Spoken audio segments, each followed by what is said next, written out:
Hey guys, it is Dani and welcome to another video, and I'm here with updates on the tropics. We have not just this one, but actually 3 additional tropical disturbances to talk about. You might be wondering, where are the other 3? Well, they are right over in the Eastern Pacific. One might be a threat to land. But before I go into details with these systems, please ensure to subscribe if you haven't and tap the notification bell so you know every time when I post new video, because I will keep you guys updated on tropical cyclone activity right through the hurricane season. And you can also follow my Instagram. My weather account is weathergirl Dani, and my main is Dani Henry Official.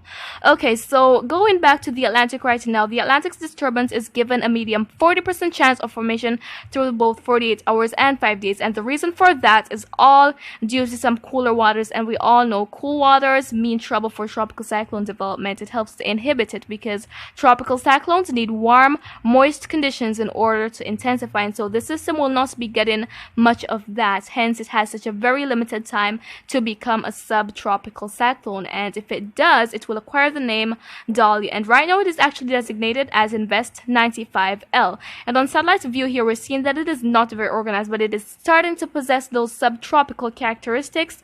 And don't be surprised if you rapidly hear about, okay, this has now become subtropical storm Dani'i. The possibilities there, but very medium at this point. And you might be wondering, why isn't there much tropical cyclone activity going on in most of the main development region in the Atlantic?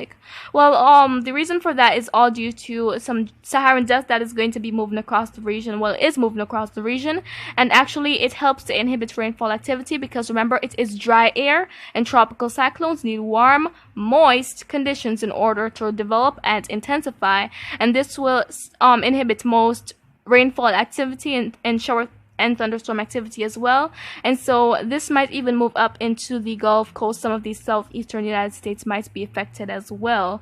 And so for Invest 95L, we have the models here. About near half of the models are expecting this to reach tropical, or I'd say subtropical storm status, which is having winds exceeding 40 miles per hour, or 39 miles per hour, I should say. And at a closer view here, we're seeing that it is not very organized. We're not really seeing a defined center of circulation there, but as I said, it has limited time to get in shape and just become a subtropical system. Now for the Eastern Pacific, we have 3 tropical disturbances. Could these 3 be simultaneously active tropical cyclones?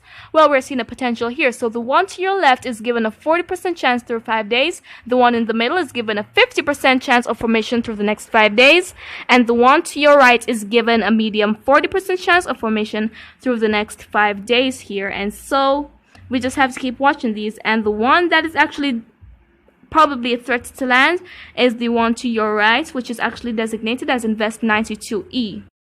But the exact center or the area of the low pressure is not yet identified, but it is expected to develop in that shaded orange area there, actually for all 3 of these systems here.